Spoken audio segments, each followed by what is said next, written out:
முதல் என்ன காதல் இது நாடக காதல்.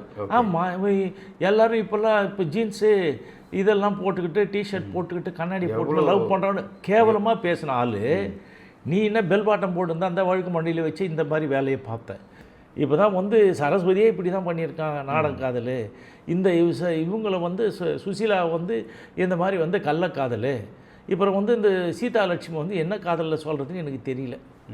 ராமதாஸ் சேர்க்கக்கூடாது, திருட்டு பையன் அவன் என்ன முதல்ல கல்யாணம் பண்ணுறதுக்கு இது நாடக காதல், ரெண்டாவது கள்ளக்காதல், மூணாவது இது என்ன புருஷன் இருக்கும்போதே பண்ண இது எங்கே சார் தலையில் அடிச்சுக்கிறது.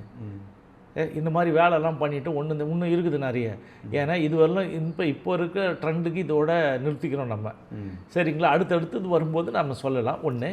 ரெண்டாவது ராமதாஸ் வன்னியர் இல்லை. எப்படின்னா ஏதாவது ஒரு குவாலிட்டி மற்றவனை மதிக்கிறதுக்கு இங்கே இருக்கிறவங்களாம் நீங்கள் எவ்வளோ பேர் பழகிருப்பீங்கன்னு தெரிஞ்சிருப்பீங்க.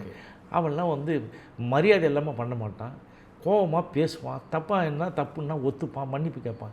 நீ எல்லாரையும் மாட்டி விட்டுட்டு வம்பில் இது பண்ணிவிட்டு நான் தாண்டா தலைவர், நான் தான் எல்லான்னு சத்தியம் சொன்னால் கட்டுப்பிடுவாங்கல்ல கிராம மக்கள். அந்த மாதிரி அந்த காலத்தில் சத்தியத்தை சொல்லி ஏமாற்றி ஒன்றுத்தையும் கடைப்பிடிக்காமல் இந்த சமுதாயத்து என் பின்னாடி இருக்குது ஊம ஜனங்கள் அயோக்கிய பையனை ஊம ஜனங்கள்லாம் சொல்கிறாங்க. அதெல்லாம் எப்படிங்க அது? நான் வரலைன்னா கோவரம் கட்டியிருப்பாங்கன்றான் இந்த இருள பையன். அவனை என்ன சொல்கிறது? கோவரமாக கட்டின்னு இருப்பாங்க.